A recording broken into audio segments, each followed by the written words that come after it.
Hello అండి. ఈరోజు story 'మనసున మనసై' ఎపిసోడ్ 2. ఆ పెద్ద గదిలోని కాంతుల్లో అనిరుద్ కళ్ళు చాలా లోతుగా, పవర్ఫుల్‌గా, చూసే వాళ్ళకు ఒక రకమైన భయం పుట్టించేలా ఉన్నాయి. ఎప్పుడూ గంభీరంగా ఉండే అతని చూపులు ఎదుటివారి గుండెల్లో వణుకు పుట్టించేలా ఉన్నాయి. అది చూసి కళ్యాణ్ ముఖంలో రంగులన్నీ ఎగిరిపోయాయి. భయంతో 2 అడుగులు వెనక్కి వేశాడు. అవంతిక, ఆ! ఐ మీన్ పిన్ని గారు, టైం చాలా ఎక్కువైంది. ఇక నేను మిమ్మల్ని, బాబాయిని డిస్టర్బ్ చేయను అని తడబడుతూ అన్నాడు. కళ్యాణ్ ఒంటి నిండా చెమటలు పట్టేయడంతో కంగారుగా ఆ రూమ్‌లోంచి బయటకు పారిపోయాడు. అతన్ని అంత కంగారుగా పారిపోవడం చూసి అవంతిక గుండె గట్టిగా కొట్టుకుంది. ఆమె శరీరం కూడా తెలియకుండానే వణకడం స్టార్ట్ అయింది. అనిరుద్‌కు నిజంగానే స్పృహ వచ్చిందా? ఆయన చనిపోయే స్థితిలో లేరా? ఆమె అతనికి ఏదో చెప్పాలనుకుంది. కానీ గొంతులో నుంచి మాట రాలేదు. దగ్గరకు వెళ్లి చూద్దామనుకుంది.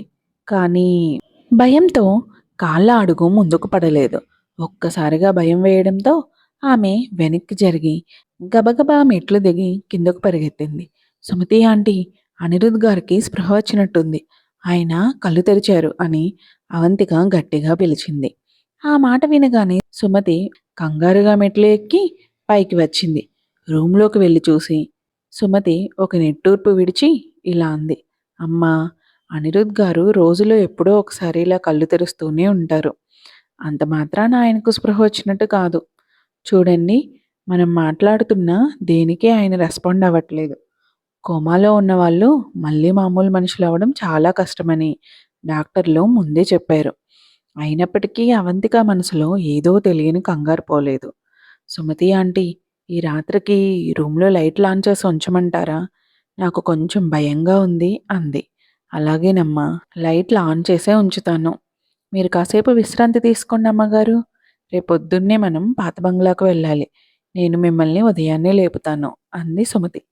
సరే అంది అవంతిక. సుమతి వెళ్ళిపోయాక అవంతిక నైట్ డ్రెస్ మార్చుకొని మంచం మీదకు వెళ్ళింది. అనిరుద్ పక్కన కాస్త బిగుసుకుపోయి కూర్చొని అతని అందమైన ముఖాన్ని చూస్తూ ఉండిపోయింది. ఆ తర్వాత తన చేతిని అతని కళ్ళ ముందు ఊపి చూసింది. మీ మనసులో ఏం నడుస్తోంది అనిరుద్ గారు అని అడిగింది. కానీ అక్కడ ఎలాంటి చలనం లేదు. అవంతికకు ఒక్కసారిగా మనసులో బాధేసింది. ఆయన పడుతున్న కష్టంతో పోలిస్తే తన జీవితంలో జరిగిన మోసం చాలా చిన్నది అనిపించింది. మీరు త్వరగా కోలుకోవాలి అనిరుద్ గారు. ఒకవేళ ఆ మోసగాడు కళ్యాణ్ కనుక మీ ఆస్తి అంతా కాజేస్తే మీ ఆత్మకు కూడా శాంతి ఉండదు అంది. ఆమె ఆ మాట అనగానే అనిరుద్ నెమ్మదిగా తన కళ్ళు మూసుకున్నాడు. అవంతిక అది చూసి షాక్ అయింది. ఆమె గుండె వేగంగా కొట్టుకోవడం స్టార్ట్ అయింది. కోమాలో ఉన్నా కూడా కొందరికి బయట జరిగేది వినిపిస్తుందని అంటూ ఉంటారు. అంటే తను అన్న మాటలన్నీ ఆయన విన్నారా? ఆమె అతని పక్కనే పడుకుంది కానీ మనసు అస్సలు ప్రశాంతంగా లేదు. కాసేపటికి ఒక పెద్ద నిట్టూర్పు విడిచింది. ప్రస్తుతానికి ఆమె అఫీషియల్‌గా అనిరుద్ భార్య. కాబట్టి తనని ఎవ్వరూ ఏమీ అనలేరు. అదొక్కటే ఊరట. కానీ ఒకవేళ అనిరుద్ చనిపోతే ఆ తర్వాత ఈ కుటుంబం తనని ఎలా చూస్తుంది అనే ఆలోచన రాగానే అవంతిక మనసు భారమయ్యింది. ఆయనకు స్పృహ ఉన్నప్పుడే తన భార్య అనే హోదాను వాడుకొని తను కోల్పోయిన ప్రతి దాన్ని తిరిగి సాధించుకోవాలి. తనను మోసం చేసిన ప్రతి ఒక్కరికి బుద్ధి చెప్పాలి అని గట్టిగా అనుకుంది. మరుసటి రోజు ఉదయం 8 గంటలకల్లా సుమతి అవంతికను తీసుకొని అనిరుద్ తల్లి అయిన రాజేశ్వరి గారిని కలవడానికి పాత బంగ్లాకు వెళ్ళింది. అవంతిక అక్కడికి వెళ్ళేసరికి ఫ్యామిలీ మెంబర్స్ అందరూ హాల్లోనే కూర్చొని ఉన్నారు. అవంతిక పద్ధతిగా అందరికీ నమస్కారం చేసి మర్యాదగా కాఫీలు అందించింది. రాజేశ్వరి గారికి అవంతిక పద్ధతి చాలా నచ్చింది. పద్ధతిగా ఉండే పిల్ల అయితే తమ మాట వింటుందని ఆమె అనుకుంది. రాత్రి నిద్ర సరిగ్గా పట్టిందా అవంతిక అని అడిగారు రాజేశ్వరి గారు. అవంతిక ముఖం కాస్త సిగ్గుతో ఎర్రబడింది. ఆ, బాగానే పట్టిందండి అంది. అనిరుద్ ఎలా ఉన్నాడు? తను నిన్నేం ఇబ్బంది పెట్టలేదు కదా? అవంతికకు అనిరుద్ అమాయకపు ముఖం గుర్తొచ్చి కాస్త జాలితో ఆయన అసలు కదల్లేదు కదండి, నాకేం ఇబ్బంది అనిపించలేదు అంది. ఆయన కదల్లేకపోయినా శరీరం మాత్రం వెచ్చగా ఉంది. రాత్రి తను గాఢ నిద్రలో ఉన్నప్పుడు తెలియకుండానే ఆయన ఒక దిండులా గట్టిగా కౌగిలించుకొని పడుకుంది. అర్ధరాత్రి మెలకువ వచ్చి తనేం చేసిందో తెలిసి ఒక్కసారిగా షాక్ అయింది.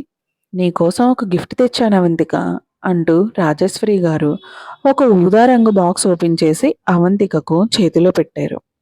"ఈ బంగారు గాజులు నీ చేతికి చాలా బావుంటాయి. నచ్చాయా?" అని అడిగారు. అంతమంది ముందు ఆ పెద్దావిడ ఇస్తున్న గిఫ్ట్ వద్దు అనలేక అవంతిక వెంటనే తీసుకుంది. "చాలా నచ్చాయండి. థ్యాంక్ యూ" అంది.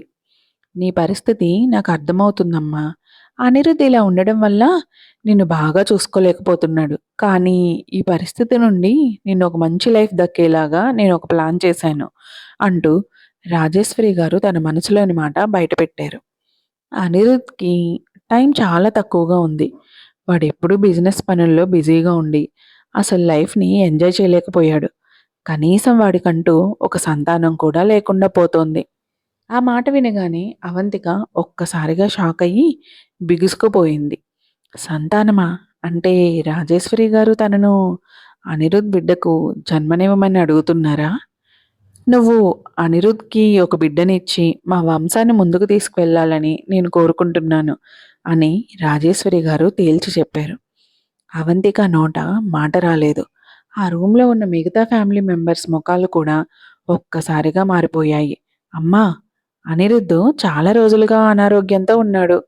ఈ సిట్యుయేషన్‌లో అసలు పిల్లలు పుట్టే ఛాన్స్ ఉందా?" అన్నాడు అనిరుద్ అన్నయ్య రఘు. అనిరుద్ ఇంకా చనిపోకముందే ఆ ఇంట్లో వాళ్ళందరి కళ్ళు అతని ఆస్తి మీదే ఉన్నాయి. రాజేశ్వరి గారు చిన్నగా నవ్వి, "దాని గురించి నేను డాక్టర్లతో మాట్లాడి అన్ని ఏర్పాట్లు చూసుకున్నాను. అనిరుద్‌కి ఉన్న ఇంత ఆస్తికి వారసులు లేకుండా ఎలా ఉంటారు? అవంతిక, ఎలాగైనా అనిరుద్ బిడ్డకు జన్మనివ్వాలి. పుట్టేది కూతురైనా పర్లేదు" అని చెప్పారు.